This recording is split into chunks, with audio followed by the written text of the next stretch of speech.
우리 찬송가 94장 준비 찬송 한 장 같이 부르도록 하겠습니다. 94장입니다. 찬송가.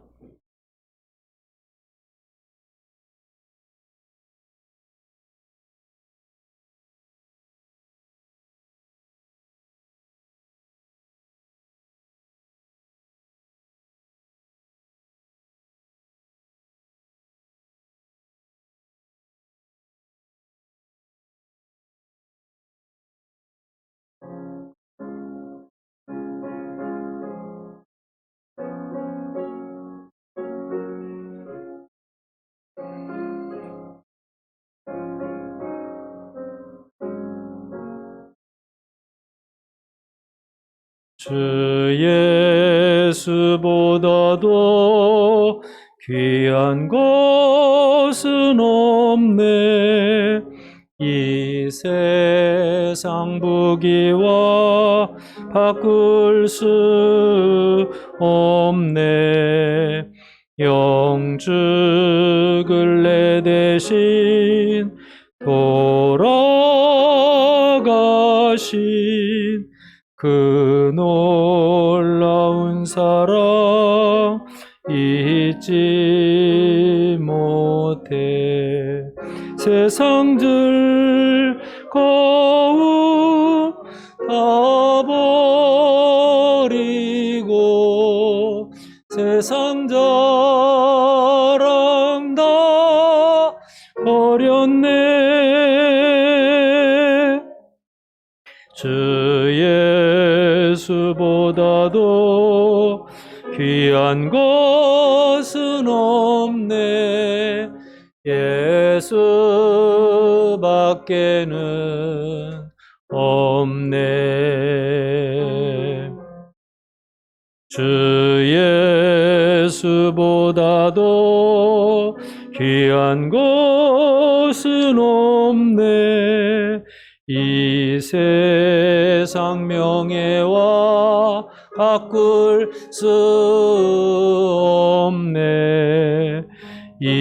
이전에 즐기던 세상 일도 주 사랑하는 마음 뺏지 못해.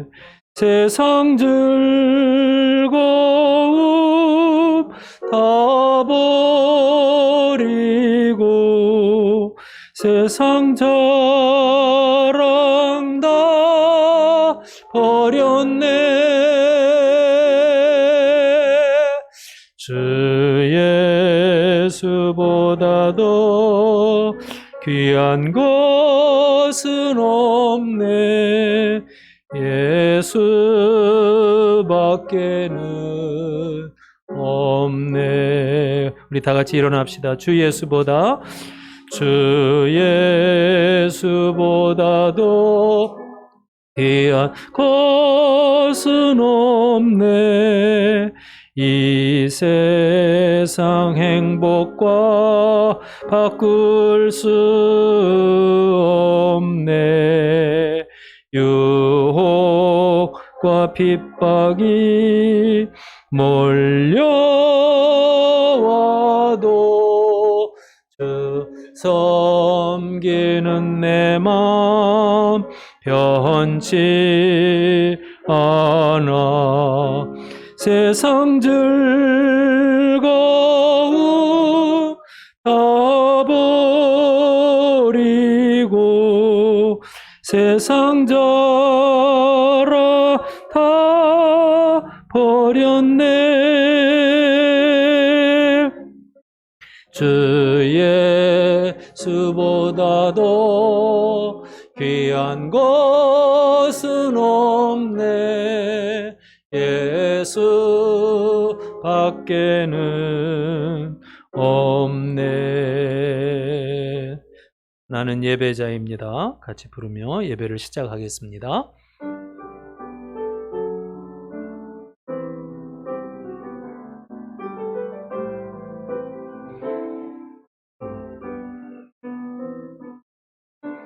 나는 하나님을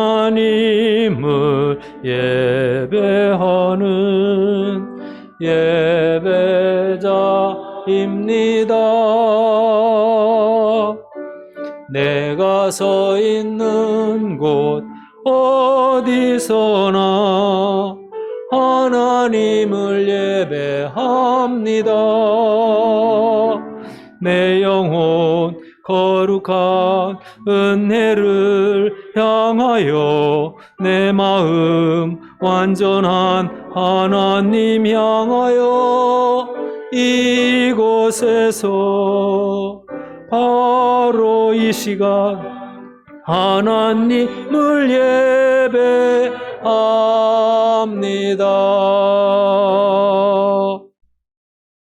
아버지께 참되게 예배하는 자들은 영과 진리로 예배할 때가 오나니 곧 이때라. 아버지께서는 자기에게 이렇게 예배하는 자들을 찾으시느니라. 하나님은 영이시니 예배하는 자가 영과 진리로 예배할지니라.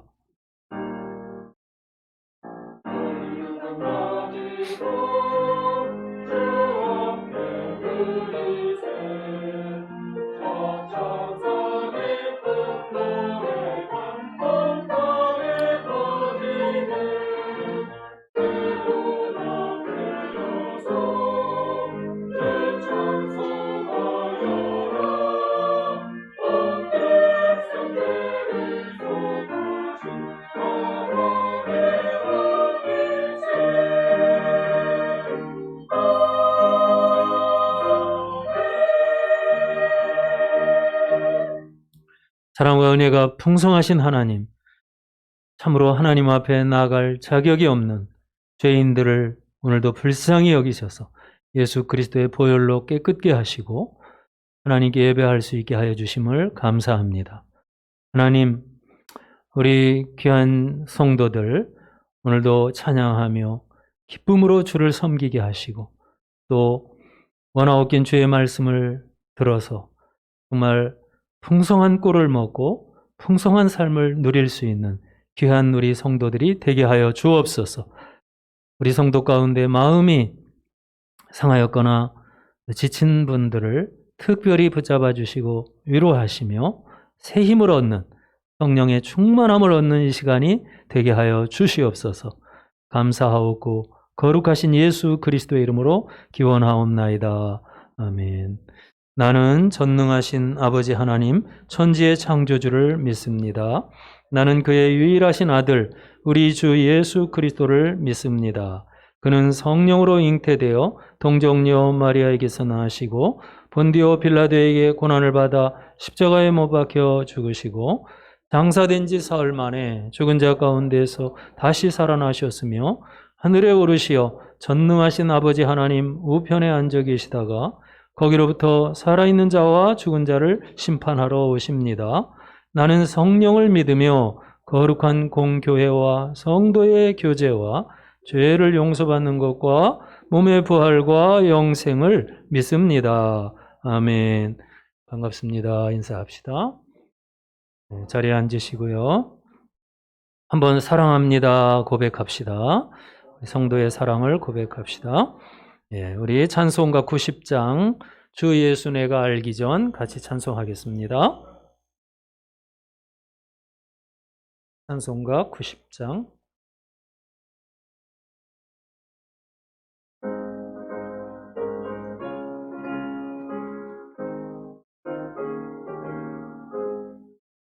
주 예수 내가 알기 전 날 먼저 사랑했네.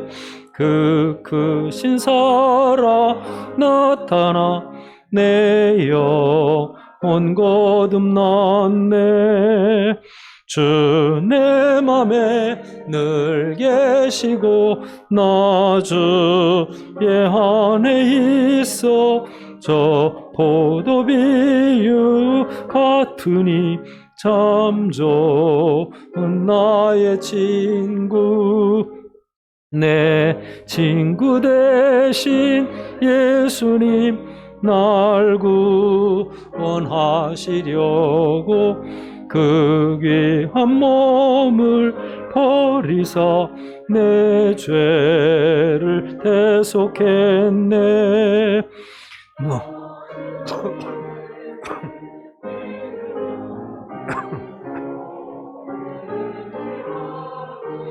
내 몸과 마음을 바쳐서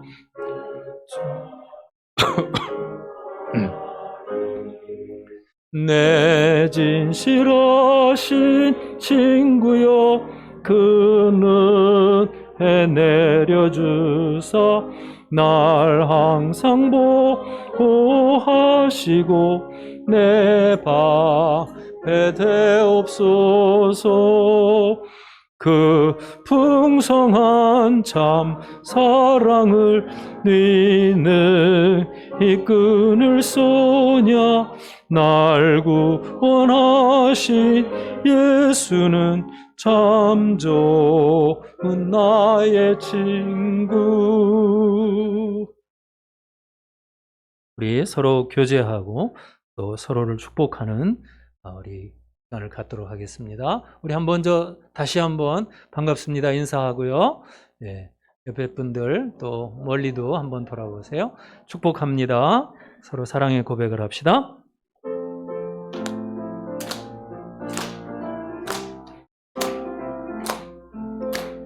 축복합니다. 주님의 이름으로 축복합니다. 주님의 사랑으로 이곳에 모인 주의 거룩한 자녀에게 주님의 기쁨과 주님의 사랑이 충만하게 넘치기를. God bless you. God bless you. 하나님의 축복이 함께 하시기를 바랍니다. 우리 멀리 보면서 God bless you. God bless you.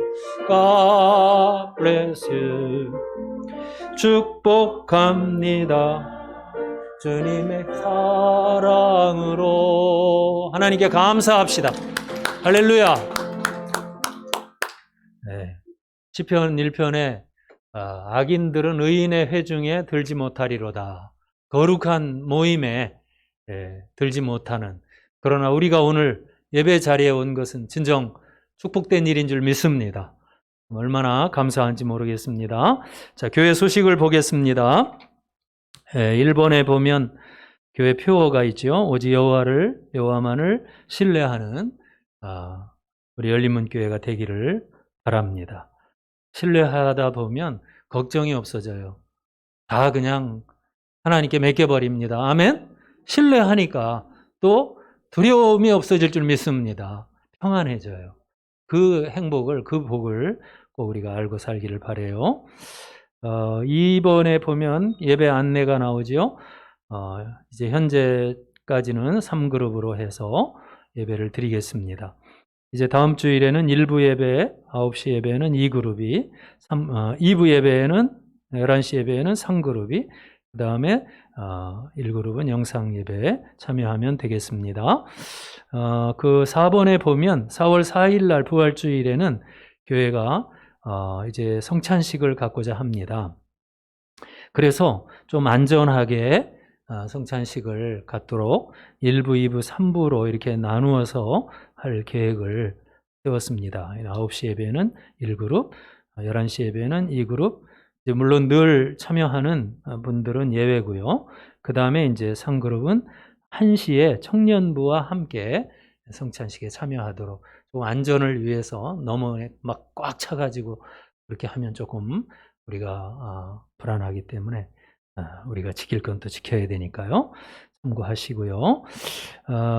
그 다음에 6번의 광고에서 성경 읽기 광고가 나와 있죠. 이제 지금 현재 진행은 저도 신명기를 읽고 있습니다. 갈라디아서를 읽고 있는데요. 여러분도 열심히 따라오세요. 그리고 에베소서까지 이달에 잘 읽을 수 있기를 바랍니다. 7번에 보면 교회 공사 안내가 있지요. 4월 둘째 주에 교회 공사를 합니다. 주님 보호 아래 안전하게 공사가 잘 이루어질 수 있도록 기도를 꼭 해주시기를 부탁합니다. 9번에 보면 이제 공동 기도 제목을 가지고 함께 9번에 8번에는 이제 그 다음 주에는 성신교회 목사님께서 꼭 열린문교회 설교하고 싶다고 저에게 몇 번이나 문자를 보내셔서 하여튼 초청을 해서 말씀을 듣도록 하겠습니다. 자, 우리 한번 중보기도를 같이 합시다. 이 시간에 기도할 때 먼저 하나님을 전적으로 신뢰하는 우리 믿음의 열린문교회가 되도록 기도하시고요. 그 다음에 특별히 부활주의를 또 고난주의를 우리가 지나면서 정말 주님과 하나 되고 부활의 기쁨을 가지고 승리하는 우리가 되도록, 또 우리 성도 가운데 몸이 아픈 분들 치료해 주시도록, 또 이 나라가 안정될 수 있도록, 또 선교사님들을 위하여 우리 한번 주여 하고 다 같이 통성으로 기도하겠습니다. 주여, 하나님 아버지 감사합니다. 오늘도 예배드리는 우리 성도들 기억해 주시고, 하나님 이 코로나 중에도 정말로 믿음으로 계속해서 하나님께 나아갈 수 있는 우리 성도들이 되게 하여 주옵소서. 특별히 사순절 기간을 보내고 있습니다. 주님께서 십자가에 못 박히시고 이제 우리를 위하여 이 땅에 오신 것을 기억하면서 주여 그 생명과 구원의 기쁨을 아버지여 잊지 않게 하여 주옵소서. 악한 어둠의 세력들과 영적인 싸움을 싸우고 승리하는 우리가 되게 하여 주시옵소서. 또한 아버지 부활주일에 성찬식을 갖고자 하오니 아버지 하나님 은혜를 주시고 주님과 하나 될 수 있게 하여 주시옵소서. 또한 사명을 감당하는 저희들이 다 되게 하여 주시옵소서. 아버지 우리 주님의 고난을 기억하며 부활을 기억하며 우리가 정말로 섬기고 생명의 피와 생명의 살에 참여하는 그러한 축복이 있게 하여 주시옵소서. 우리 성도 가운데 몸이 아프고 연약한 성도들을 우리 하나님께서 치료해 주시옵소서. 능력의 팔로 감싸 안아 주시옵소서. 하나님 모든 것을 주님께 맡깁니다. 이 나라가 안정되게 하시고 또 우리 선교사님들도 하나님 있는 곳에서 기억하여 주시옵소서. 우리 윤택함 집사님 우리를 대표해서 기도 인도해 주시겠습니다.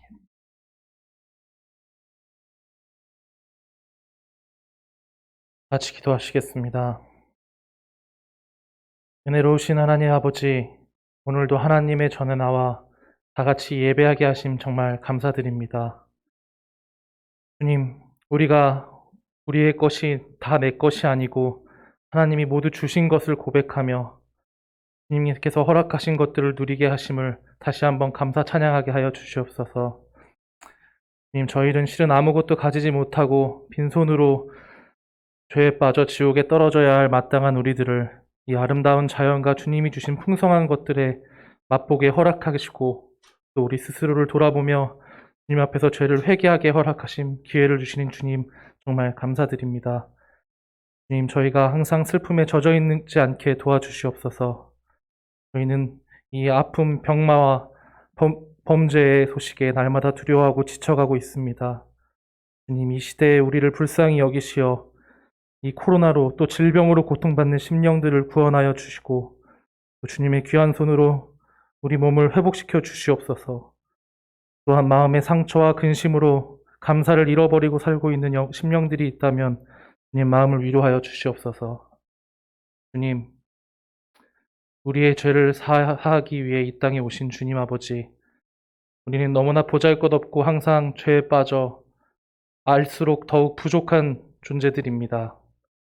이러한 우리를 사랑하시어 그 아픔을 견디신 주님 아버지, 우리의 죄를 완전히 깨끗게 하시는 그 미션을 계획하신 하나님 아버지 너무나 감사합니다. 우리가 주님의 그 완전하심의 일부가 될 수 있도록 우리가 이 세상에서 우리의 영을 돌보며 또 빛이 되게 하여 주시옵소서. 주님, 오늘 이 자리에 모여서 예배하게 하심을 다시 한번 감사합니다. 우리 말씀 전하시는 목사님에게 큰 능력을 더하여 주셔서 말씀의 권능을 주시고 그 말씀으로 우리의 삶이 변하고 또 우리가 그 은혜 속에서 살 수 있게 하여 주시옵소서. 주님, 저희에게 항상 감사하라고 하신 그 말씀을 마음에 기리고 이 시대를 살아가면서 상황과 환경에 구애받지 않으며 감사할 수 있는 용기를 허락하여 주시옵소서. 이 모든 말씀 예수님의 이름으로 기도하였습니다.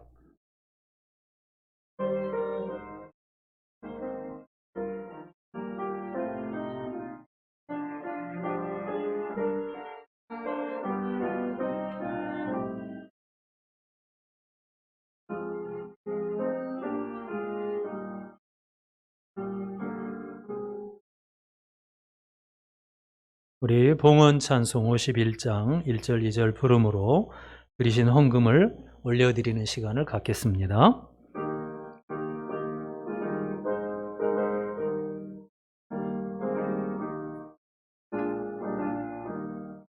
주님 주신 거룩한 날 기쁨으로 주 앞에 와 기도하고 찬양하며 주께 경배 드립니다.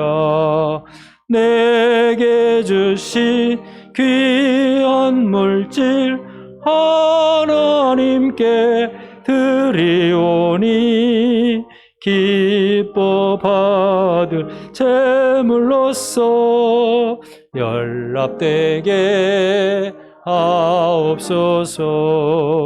내게 있는 귀한 것을 주님 앞에 다 바쳐도 주님 주신 큰 사랑에 부족한 것뿐입니다.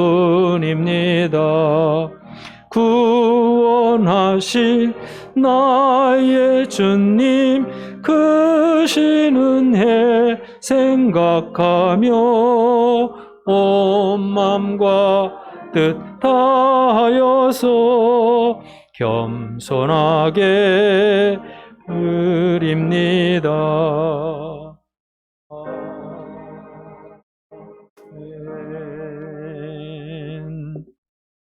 귀한 11조 예물과 감사 헌금 또 선교 헌금, 주정 헌금을 하나님께 드립니다. 기도하겠습니다. 우리에게 큰 은혜를 허락하신 하나님, 이 시간 감사하오고 작은 우리의 사랑의 고백으로 이 예물을 구별하오니 우리 하나님 기쁘게 받으시며 연락하여 주실 줄 믿습니다. 오늘 하나님 이 물질을 통하여 하나님께 영광 돌리고 또 우리의 삶이 정말 하나님의 손으로 채우시는 그 풍성함 속에서 아버지 정말 쓰고 또 모든 필요를 채우는데 부족함이 없게 하여 주시옵소서. 특별히 건강을 지켜주시고 또 하나님 모든 직장의 앞날을 우리 하나님께서 보장하시고 축복하여 주시옵소서. 가정마다 평강이 넘치고 아버지 자녀들마다 우리 하나님께서 그 놀라운 비전과 뜻을 이루어가는 우리 자녀들이 되도록 인도하여 주옵소서. 믿사옵고 거룩하신 예수님의 이름으로 기도합니다. 아멘. 자, 이 시간에 하나님 말씀을 우리 같이 봅시다. 이사야서 53장 7절 8절 그 다음에 사도행전 8장 26절부터 40절까지입니다. 먼저 이사야서 53장 7절 8절 우리 한 목소리로 같이 먼저 읽읍시다. 시작. 그가 곤욕을 당하여 괴로울 때에도 그의 입을 열지 아니하였으며 마치 도수장으로 끌려가는 어린 양과 털 깎는 자 앞에서 잠잠한 양같이 그의 입을 열지 아니하였도다. 그는 곤욕과 신문을 당하고 끌려갔으나 그 세대 중에 누가 생각하기를 그가 살아있는 자들의 땅에서 끊어짐은 마땅히 형벌받을 내 백성의 허물 때문이라 하였으리요. 이제 사도행전, 신약 성경이죠. 사도행전 8장 26절부터 40절까지 교독하겠습니다. 제가 먼저 26절 시작하겠습니다. 200페이지입니다. 제 성경책 200페이지. 8장 26절. 주의 사자가 빌립에게 말하여 이르되 일어나서 남쪽으로 향하여 예루살렘에서 가사로 내려가는 길까지 가라 하니 그 길은 광야라.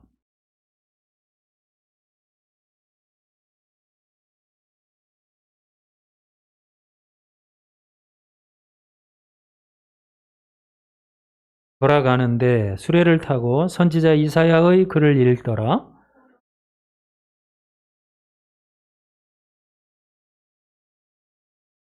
빌립이 달려가서 선지자 이사야의 글 읽는 것을 듣고 말하되 읽는 것을 깨닫느냐?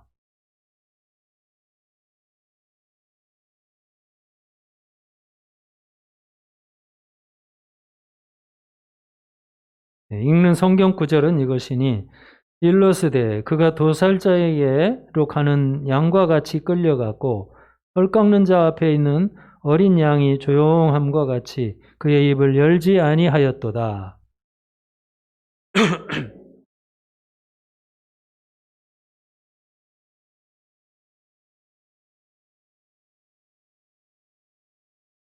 그 내시가 빌립에게 말하되 청컨대 내가 묻노니 선지자가 이 말한 것이 누구를 가리킴이냐? 자기를 가리킴이냐? 타인을 가리킴이냐?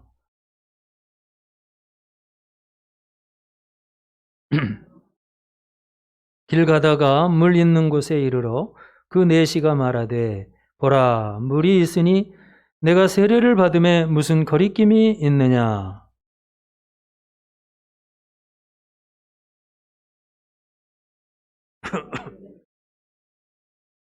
둘이 물에서 올라올새 주의 영이 빌립을 이끌어 간지라. 내시는 기쁘게 길을 가므로 그를 다시 보지 못하니라. 빌립은 아소도에 나타나 여러 성을 지나다니며 복음을 전하고 가이사랴에 이르니라. 아멘. 예, 할렐루야 성가대 찬양이 있겠습니다.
아멘.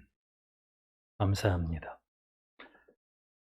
오늘 설교하고 우리 찬양이 너무 잘 맞습니다. 우리 예수님은 정말 겸손하시고 온유하고 그래서 하나님의 아들로서 온 세상의 왕으로서 지금 영광 가운데 계십니다. 자, 우리 예수님께서 이 세상에 구원자로 오셨지만은 막상 그 당시로 보면 예수님 당시 이스라엘이라는 나라에 오셨는데 정말 구약 성경을 안다고 하는 그 이스라엘 백성들이 이 메시아로서 예수님을 인정을 안 했습니다. 그래서 이 메시아, 즉 다윗의 후손, 하나님의 왕권을 가진 거룩한 왕으로서 오셨지만은 알듯이 계속해서 주님을 배척하고 이제 십자가에 죽기까지 죽이기까지 하였던 것이죠. 그 당시에 이스라엘에서 예수님을 배척하는데 앞장선 사람들은 어떤 면에 종교적인 그 인텔리 그룹이라고 할 수 있어요. 그다음에 율법의 학자인 바리새파라든지 또 대제사장과 그의 그런 어떤 실권을 가졌던 종교적인 실권을 가졌던 사두개파라든지 어쨌든 지성적인 뭐 서기관, 율법 학자, 박사들이라고 하는 사람들도 사실은 이상하게 예수님을 메시아로 인정을 안 했어요. 오히려 막 예수님을 거부하고 죽이는데 앞장섰어요. 예. 그런 거 보면 참 이해가 안 됩니다. 우리가 아는 이 지금 이사야서는 이제 52장, 53절, 3장 이 부분은 고난받는 메시아에 대한 말씀들이 계속해서 증거되고 있는데 사실 알고 보면 정말 우리 예수님이라는 것을 누가 봐도 도저히 뭐 인정하지 않을 수 없는 그런 말씀인 것입니다. 그래서 참 이스라엘이 메시아를 기다리고 하나님의 통치를 바라는 민족이었음에도 왜 그렇게 참 예수님을 못 알아봤을까? 그들의 마음속에 제가 한 가지 뭐 가장 큰 이유를 든다면 그 당시에 이제 로마의 그 압제 아래에서 유다인들이 살다 보니까 거기서 해방을 받는 일이 굉장히 시급하고 또 어려웠어요. 그래서 이 메시아가 우리 민족 가운데 나면 그야말로 위풍당당한 모습으로 이 민족을 독립시키고 해방시킬 그러한 어떤 권력자, 그런 어떤 뭐 굉장한 막 군인의 어떤 한 모습처럼 메시아를 그들은 한결같이 바랐던 겁니다. 그러다 보니 이 말씀에 정말 선지자가 오래전부터 이렇게 예언하고 있는 고난의 종으로 오시는 그분에 대한 생각이 그들의 마음속에 생기지를 못하고 결국 우리의 죄를 하나님 앞에서 해결할 그 메시아에 대한 정말 기대나 혹은 믿음이 그들에게 생겨지지 못했던 거죠.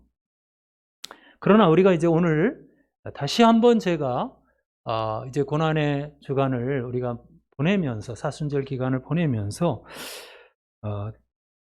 정말 이 이사야를 비롯해서 구약의 성경은 다 초점이 예수를 통하여서 온 세상에 하나님의 생명을 주는 것이고 또 그 왕을 통하여서 백성들이 이렇게 다스림을 받으면서 이제 영원한 천국에 들어가는 그러한 말씀이라는 걸 알아야 하는 것입니다. 예수님은 분명하게 이 요한복음 5장 39절을 보면 한번 그 앞에니까 사도행전 바로 앞에 보세요. 요한복음 5장 39절과 40절 이 두 절을 한번 같이 우리 한 목소리로 읽어봅시다. 예수님은 자기 자신을 분명하게 증거합니다. 자, 39절 40절 시작. 너희가 성경에서 영생을 얻는 줄 생각하고 성경을 연구하거니와 이 성경이 곧 내게 대하여 증언하는 것이니라. 그러나 너희가 영생을 얻기 위하여 내게 오기를 원하지 아니하는도다. 됐어요. 거기까지만. 예.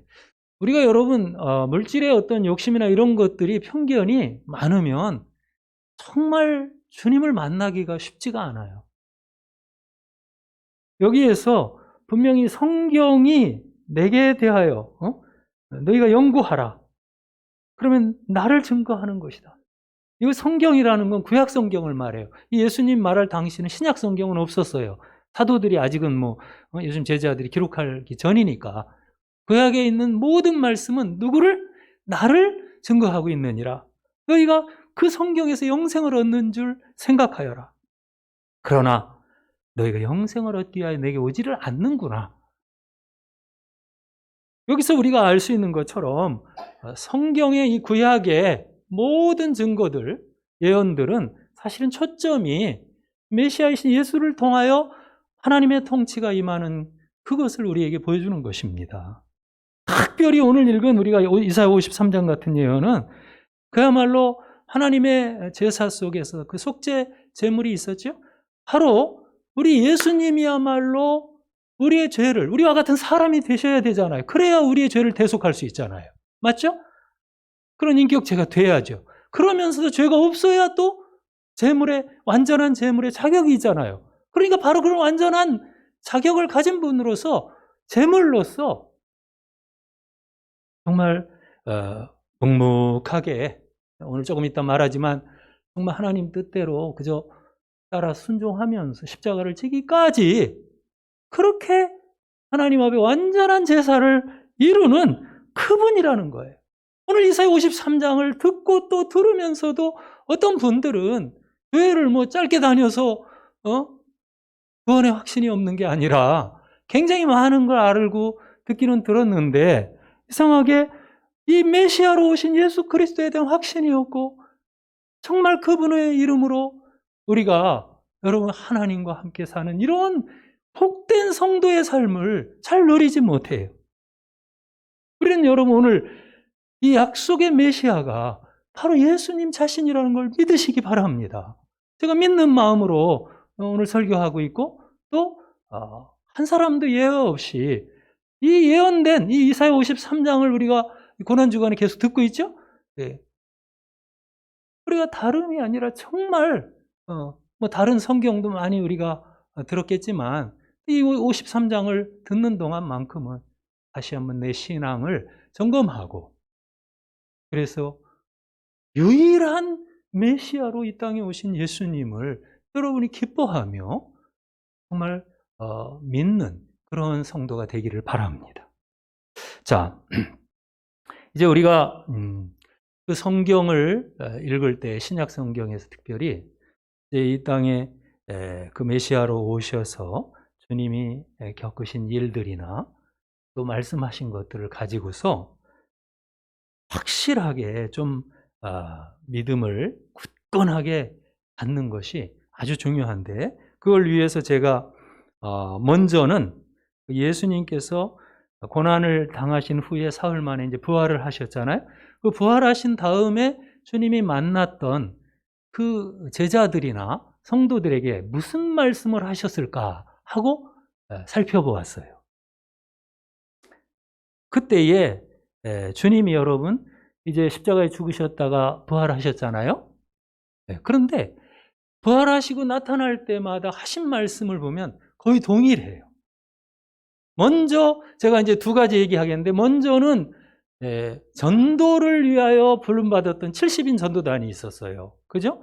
예수님의 12제자에는 못 들어가지만 그러나 70인 전도단에 있는 사람들 중에는 이제 예수님을 그렇게 믿고 또 막 전도할 때 귀신이 나가고 그러니까는 막 좋아하다가 예수님 십자가에 못 박히니까 이 사람들 중에는 그냥 실망을 해가지고서 고향으로 돌아가고 있는 그 전도단이 있었어요. 그 사람들이 있었어요. 그게 이제 바로 누가복음 24장에 나오는 엠마오로 돌아가는 70인 제자의 이름들이 나옵니다. 거기에 보면 글로바를 비롯해서. 그런데 그들은 지금 그렇게 예수님을 믿고 따랐는데 말이지 이렇게 십자가에 못 박고 죽어버리니까 막 실망, 낭망을 해가지고 이제는 고향으로 그야말로 돌아가는 중이었습니다. 자, 그럴 때 예수님께서 그 실망한 사람들과 함께 걸으시면서 그 사람들은 지금 옆에 누가 따라오는데 얼굴도 잘 보지를 않고 보니까 얼굴이 그냥 다 죽게 생겼어요. 다 수척해져가지고 그래요. 그러니까 예수님께서 그 옆에 붙으면서 그들에게 너에게 무슨 근심이 있느냐 그러면서 주님이 무슨 일이냐 이렇게 질문을 했어요. 이유처럼. 그럴 때 그들이 아이고 우리 선생님, 우리 아저씨는 그것도 모릅니까? 최근에 그 예루살렘에서 일어났던 그 사건. 우리가 그렇게 참 말씀도 배우고 따르고 위대한 일을 했던 그분이 최근에 사형을 받아서 이렇게 십자가에 죽은 일이 있지 않습니까? 그러면서 그 얘기를 하는데 보니까는 정말 이 사람들 역시도 주님이 하신 일에 대해서 전혀 깨닫지를 못하고 있고, 또 특별히 부활하신 주님을 그들이 알지 못한 채 계속 그렇게 실망 속에서 이야기하는 것을 봅니다. 그럴 때에 예수님이 그들에게 한 말씀은 뭐냐면, 제가 그대로 읽어볼게요. 마태복음 24장 27절. 모세와 및 모든 선지자의 글로 시작하여 모든 성경에 쓴 바 자기에 관한 것을 자세히 설명하시니라. 그들에게 여러분, 얘들아, 나 부활했으니까 힘내라. 그 말은 별로 효과가 없어요. 사실은 사람이 뭔가 체험한다고 그래서 굉장히 믿음 좋아질 것 같죠. 여러분도 그러고 싶지요. 그걸 예수님이 말씀한 게 아니에요. 뭐를? 구약 성경을, 구약의 모세 율법과 또 선지자들 글과 이렇게 모든 구약의 성경에 쓴 바 자기에 관한 것들을 그들에게 말씀하여 주셨더라. 여기에 아마 이사야 53장이 들어있지 않았을까요? 어쨌든 주님을 이렇게 증거함으로써 그들로 하여금 이 예수님이 누구인가에 대한 굳건한 믿음을 갖도록 도우시는 것입니다. 그들은요, 어느 주막에 이렇게 머무르게 됐는데요. 그때 예수님하고 식사를 하게 되고 이렇게 하는 자리에서 순간적으로 예수님이 자리에서 사라지니까 이 사람들이 그때야 깨달았어요. 우리가 길에서 하나님 그분의 말씀 들을 때 마음이 뜨거워지고 오늘 우리가 깨달았다. 그러면서 이 사람이 그때야 이제 머릿속에 확 믿음이 생긴 거예요. 그래가지고 그들이 집으로 가지 않았어요.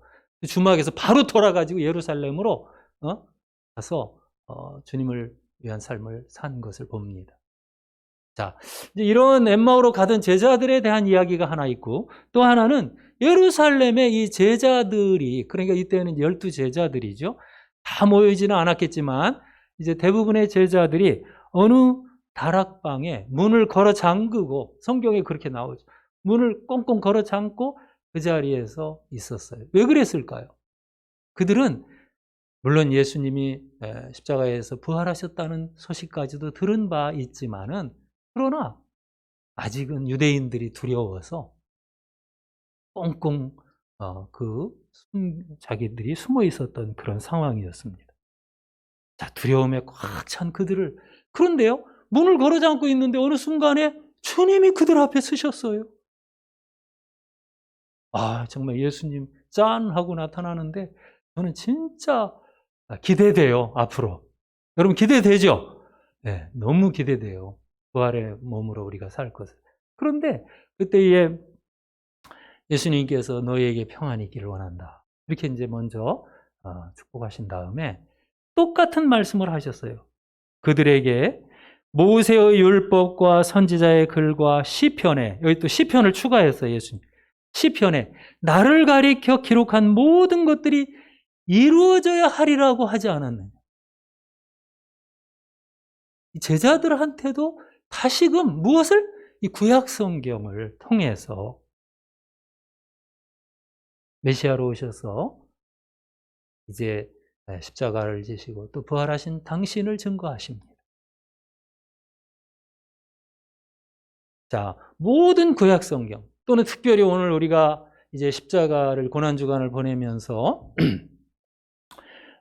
이제 그야말로 고난당하는 종에 대한 말씀을 매주 우리가 묵상하는데, 이 너무나 정말 자상하게 세세하게 예언한 이 예수님의 발자취들을 우리는 여러분 다시 한번 살피면서 저와 여러분이 주님에 대한 이 믿음에 굳게 서기를 바랍니다. 저는 예수님이 이 메시아라고 믿거든요. 이사야가 예언한 그분이라고, 그 양반이라고 제가 믿어요. 여러분은 어때요? 믿어요? 예수를 믿어야 돼요. 교회 오래 다니는 게 중요한 게 아니라 하루를 우리가 말씀을 한 번을 듣더라도 마음이 좀 움직임이 있어야 그게 신앙이에요. 알겠죠? 예수를 여러분이 발견하고 정말 구원의 확신 가운데 서기를 바랍니다. 자, 이렇게 오늘 예수님에 대한 말씀들은 우리 성도의 믿음의 빛을 비추어 주면서 그 증거들을 확신하게 합니다. 자, 우리가 이제 예수님께서 이 7절과 8절, 특별히 이사야 오늘 53장 중에 두 절을 보는데, 이 7절과 8절도 참 너무나 이렇게 하나하나의 그 발자취들이 그대로 이루어지는 것을 우리가 확인할 수가 있습니다. 자, 여기에서 이 예언의 성취자이신 바로 그분을 우리가 확인하면서 정말 다시 한번 뜨거운 구원의 기쁨을, 신앙을 갖는 시간이 되기를 바랍니다. 자, 먼저 보면 예수님께서 곤욕과 신문과 이런 것들을 당하시는 내용들이에요. 여기에 주님의 내용들을 우리가 복음서에서 확인한다면, 예수님이 이제 어느 날은 제자들에게 함께 기도하러 가자 하시고 겟세마네 동산에 가셔서 정말 밤을 새시는 모습입니다. 한숨도 안 주무셨어요. 제가 보기에 새벽에 잡혀갈 때까지. 제자들은 막 자꾸 졸고 자는데, 그때 예수님은 너희가 오늘 밤 나를 위하여 특별히 기도하라. 그래서 예수님이 하나님, 이 잔을 내게서 옮겨주세요. 그렇지만 하나님 뜻대로 되게 해주세요. 그러면서 정말 땀과 핏방울이 막 쏟아질 정도로 기도를 했어요. 인성을 가진 예수님이니까. 그런데 어느 순간에 날이 좀 새기 전 밤이죠. 한참 밤이었어요. 가룟 유다가 딱 나타나더니 아니나 다를까 보니까 몇 사람 데리고 왔는데 그 경비대 군병들이라고 나와요. 그런데 가룟 유다가 막 달려와서 정확하게 알잖아. 예수님을 오랫동안 같이 했으니 예수님한테 바로 와서 키스를 탁 합니다. 이게 이제 사인이에요. 그 군인들한테 대신하는 거예요. 그러고 나서 이제 거기 실경이가 좀 있었어요. 베드로가 막 그 대제사장 동에 막 귀를 대기도 하고 하여튼, 그러나 결국은 이제 예수님께 체포를 받으시고 이제 대제사장의 집들로 끌려갔습니다. 그런데 거기서 안 되잖아요. 그러니까 이 빌라도와 또 헤롯의 집으로 보내기도 합니다. 그러면서 온갖 거짓 증거 또 많은 증인들을 내세우면서 계속 신문했습니다. 근데 오늘 7절에서 특별히 강조된 것은 예수님께서 그런 그들의 협박 또 억측, 신문 이런 가운데 고요함으로 임하시는 모습이에요. 그가 곤욕과 신문을 당하고 끌려갔으나 그러면서 7절에 그가 곤욕을 당하여 괴로울 때에도 그 입을 열지 아니하였으며, 어떤 모습으로? 여기 보면 마치 도수장에 끌려가는 양과 같고 또 털 깎는 자 앞에 잠잠한 양같이 예수님이 아무런 말씀이 없이 이 신문을 받고 있는 겁니다. 우리가 마태복음, 마가복음, 누가복음 계속해서 요한복음까지 확인해 보면 그중에 이제 제가 두 군데만 읽어보면, 우선은 대제사장이 신문을 합니다. 마태복음 26장 62절, 대제사장이 일어서서 예수께 묻되 아무 대답도 없느냐? 이 사람들이 너를 치는 증거가 어떠하냐? 계속 대제사장이 독촉을 했어요. 침묵하는 걸 견디지 못하고 말을 하라는 거예요, 말을. 그러나 사실 여러분 신문을 봤는데 자기를 막 변호할 수 있는 어떤 그런 건덕지가 없어요.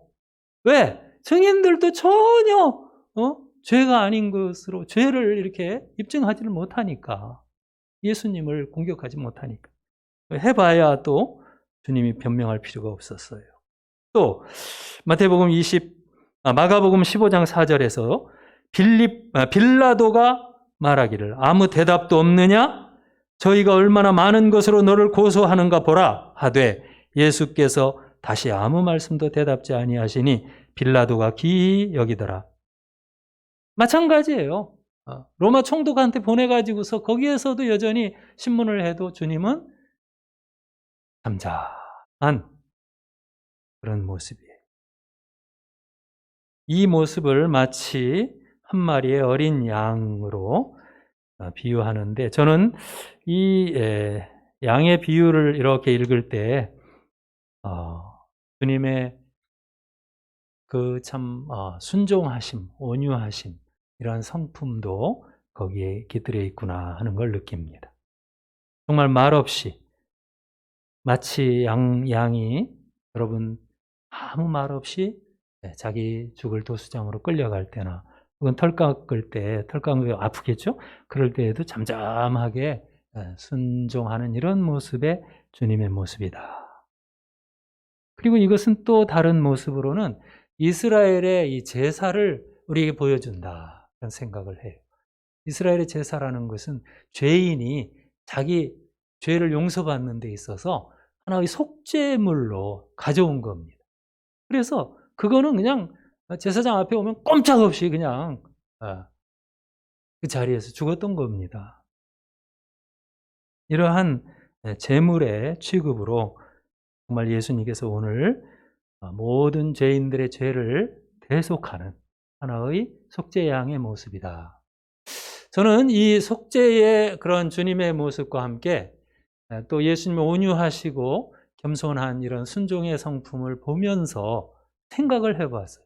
근데 문득 옛날에 제가 경험했던 한 가지 장면이 떠올랐습니다. 이 양에 대해서 저는 좀 잘 모르잖아요. 우리 한국은 양을 안 키우니까. 근데 특이한 경험을 한번 제가 한 적이 있는데, 옛날에 이 사랑의 교회에서 제가 부목사 때 몽골에 청년들 15명을 데리고서 이 선교를 간 적이 있어요. 여름에 대학생들을 데리고. 그 몽골 울란바토르에 가서 이제 거기에서 영어도 가르치고 뭐 한국어도 가르치고 성경도 가르치고 그룹으로 나눠서 다 준비해 갔어요. 15명을 이렇게 그룹으로 나눠 갖고 아주 한 3달 동안 준비를 잘 해 갖고 갔습니다. 그래서 이제 거기 선교사님을 도와주러 일을 하는데, 저는 이제 특별히 그런 일들을 맡지는 않았죠. 왜냐하면 단장이니까 제가 뭐 특별히 막 이런 부분에서 일을 한 건 아니에요. 그래서 일 시켜놓고 제가 그 본부에 조그마한 이제 연립주택이었는데, 그 본부가 거기 3층 정도 됐는데 거기에 이제 들어와서 혼자 낮에 있었어요. 오전에. 애들은 이제 다 열심히 막 이 그룹은 저기로 가고 저기로 이렇게 일하러 가고요.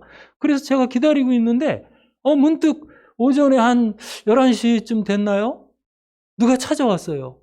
그래서 보니까 막 시커멓게 생긴 이 몽골 사람이 찾아서 뭐라고 막 그래요.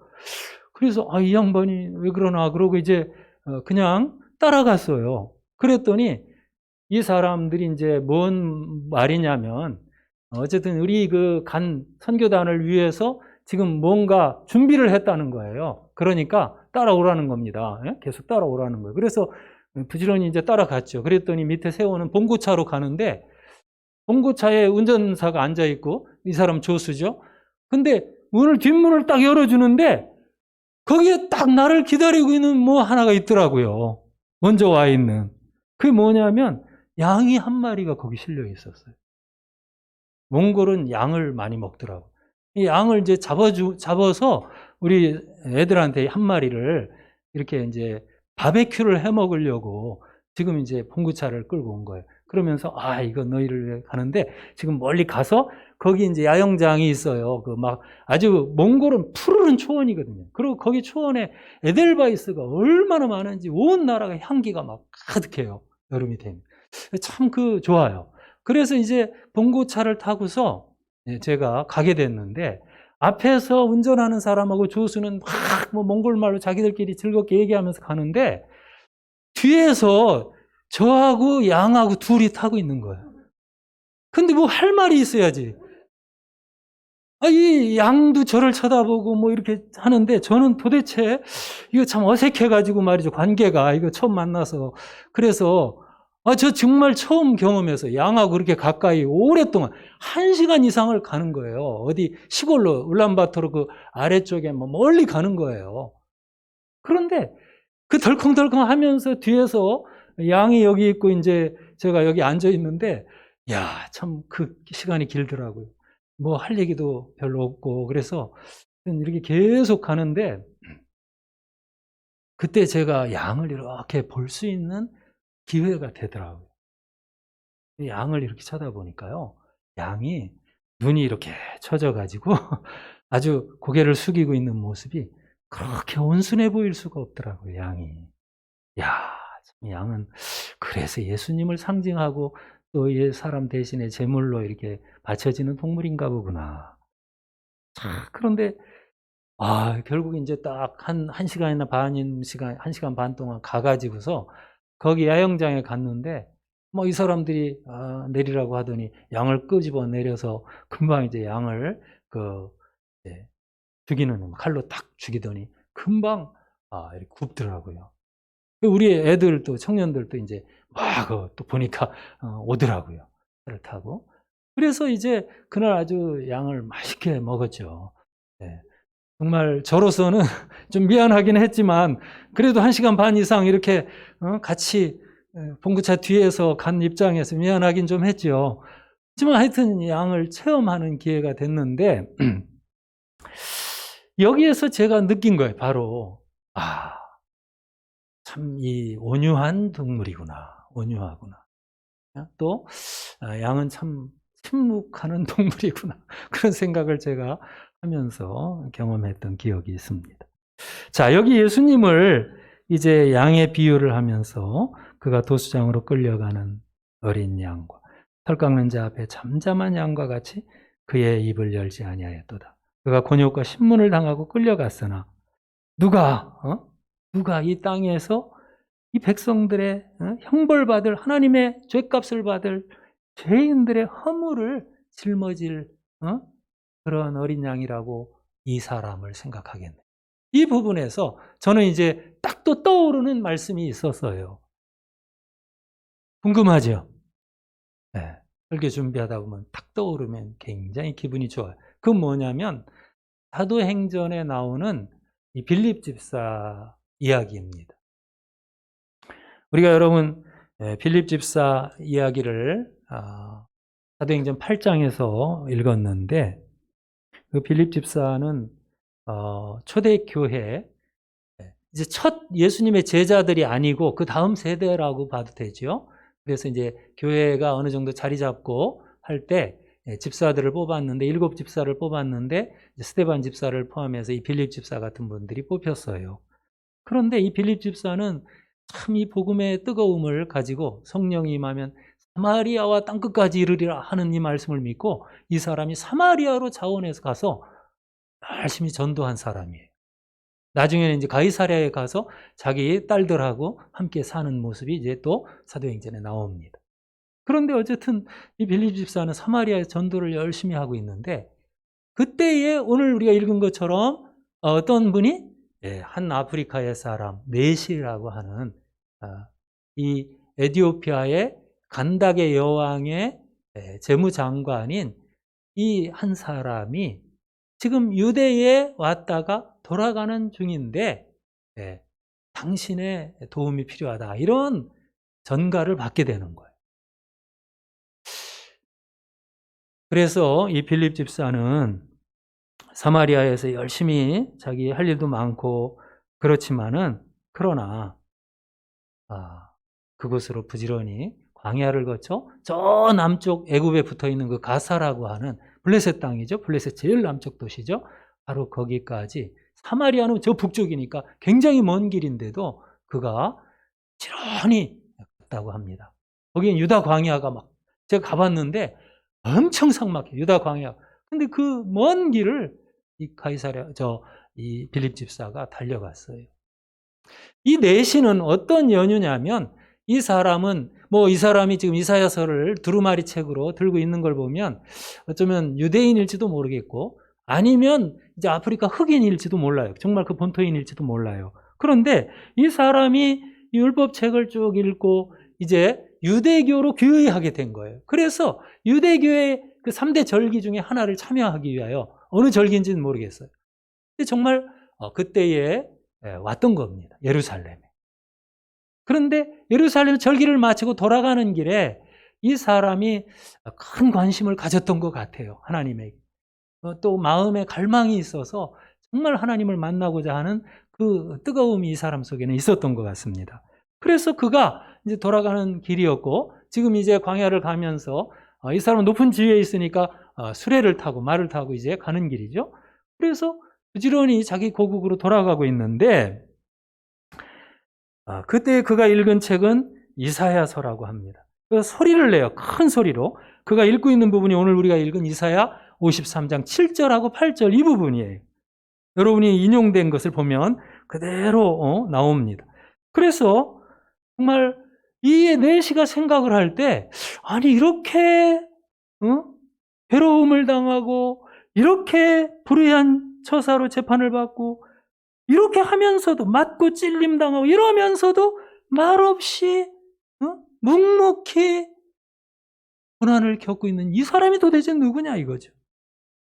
이 이사야 53장을 읽을 때 내시는 마음속에 참 이 사람 아무런 자기 변호도 하지 않고 그러면서도 묵묵히 이 고난을 당하고 있는 사람이 도대체 누굴까?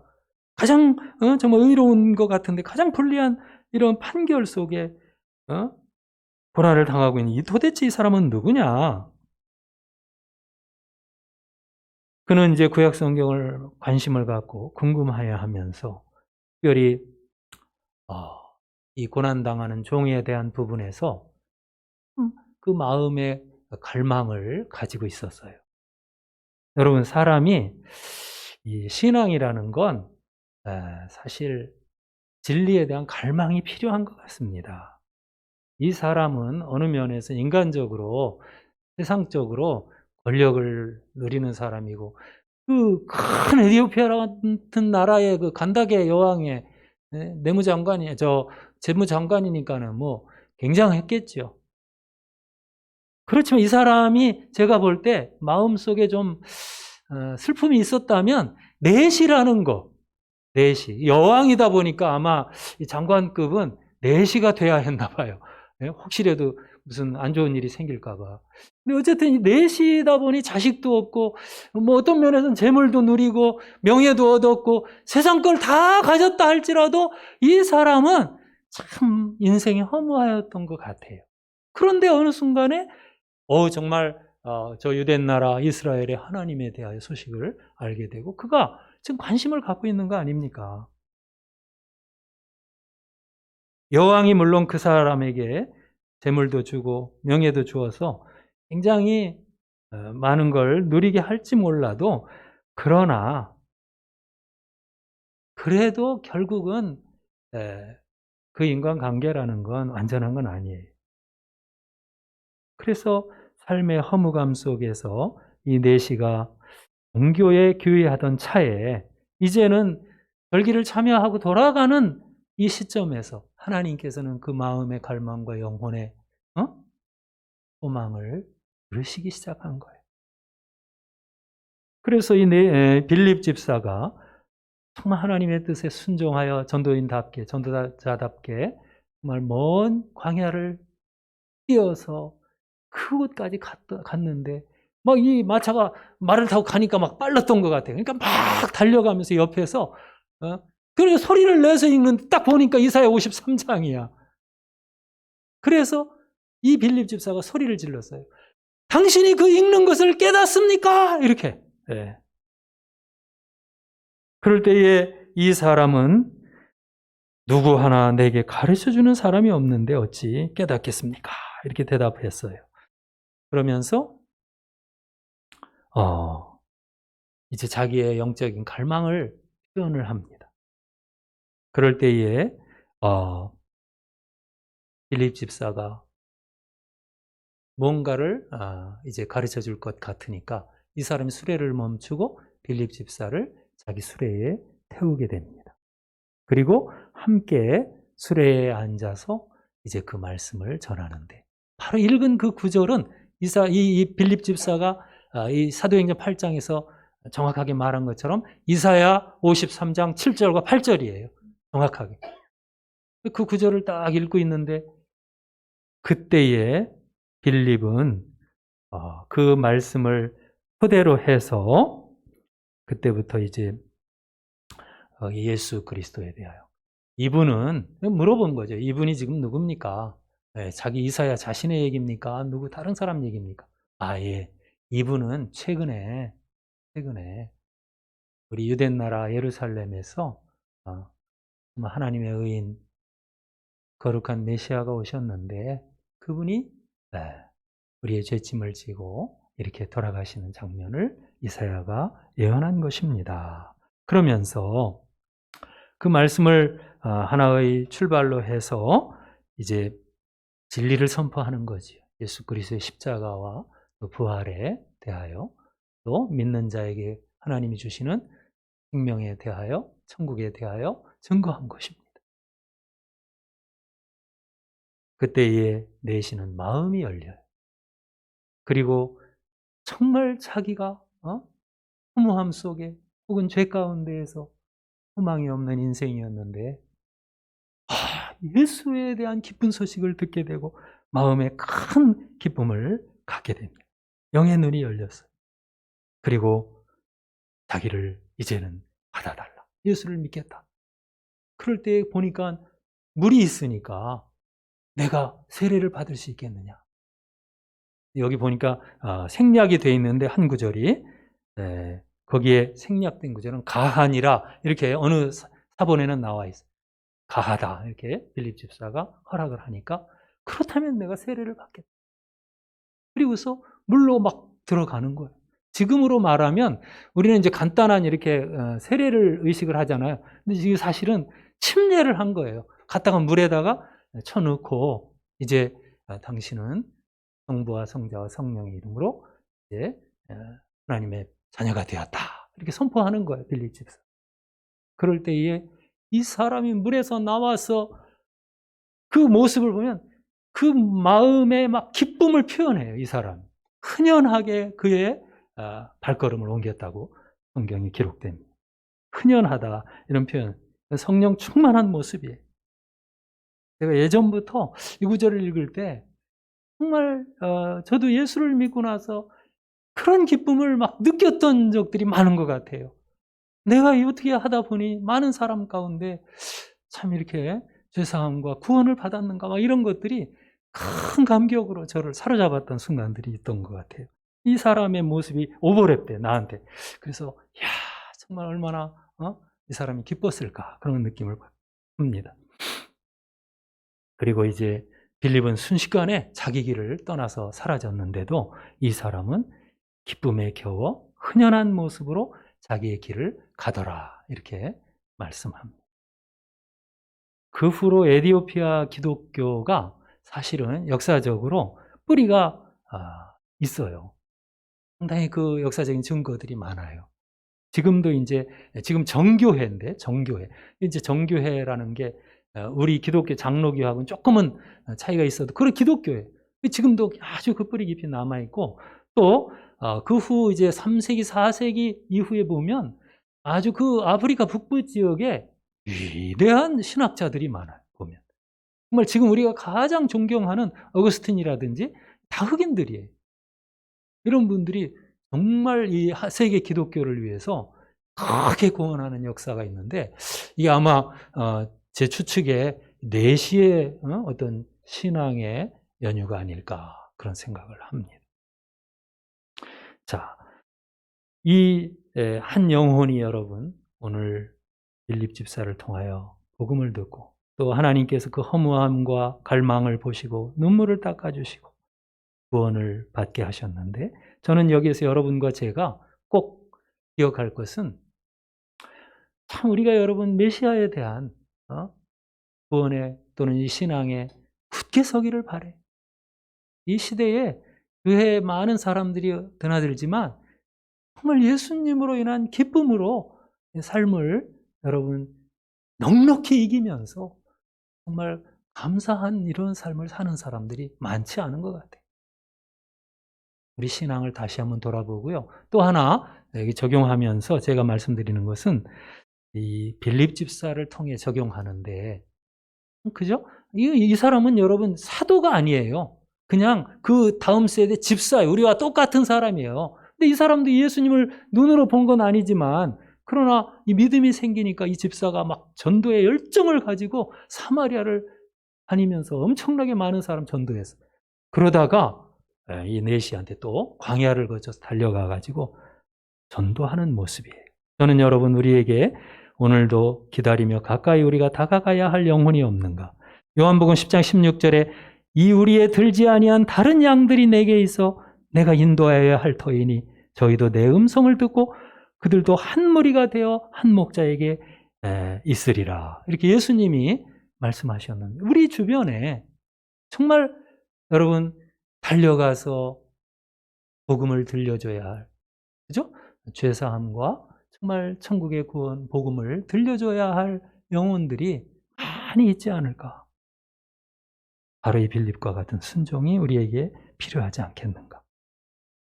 이 고난주간을 여러분 의미 있게 순종하는 그러한 우리 성도들의 신앙이 되기를 축원합니다. 자, 우리 기도하겠습니다. 하나님 아버지, 이 땅에 메시아로 오신 예수님을 우리가 믿습니다.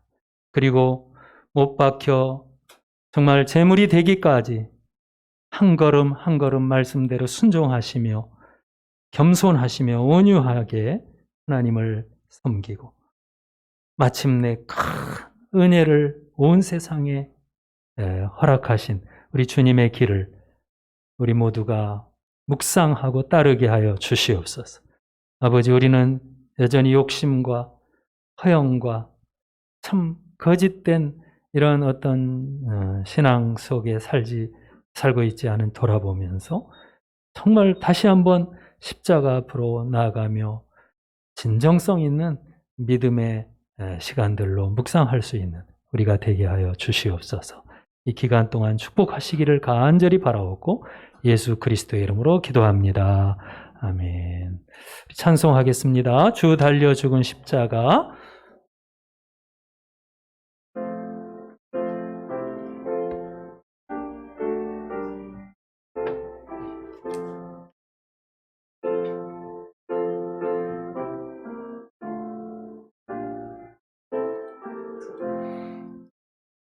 주 달려 죽은 십자가 우리가 생각할 때에 세상에서 한 욕심을 헛된 줄 알고 버리네. 죽으신 구주 밖에는 사랑을 말게 하소서. 보혈의 고노임 입어 교만한 마음을 버리네. 못 박힌 손발 보니 큰 자비 나타내셨네.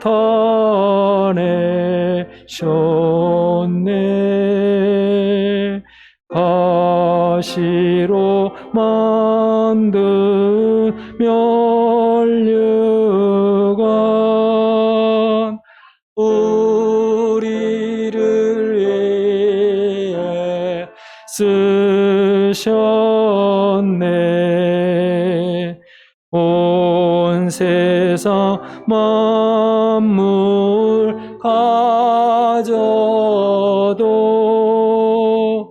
주 은혜 못 받겠네. 놀라운 사랑 받은 나 몸으로 재물 삼겠네. 아멘. 기도하겠습니다. 이제는 우리를 위하여 고난의 종으로 오신 예수 그리스도의 은혜와 우리 하나님 아버지의 크신 사랑하심과 성령님의 교통, 충만, 인도, 역사하심이 오늘 고난의 기간들을, 사순절 기간들을 뜻있게 정말 다시 한번 주님을 묵상하고 또 사명을 생각하면서 순종을 다짐하면서 예배드리고 돌아가는 우리 모든 성도들 머리머리 위에 이제로부터 영원토록 함께 있을지어다. 아멘.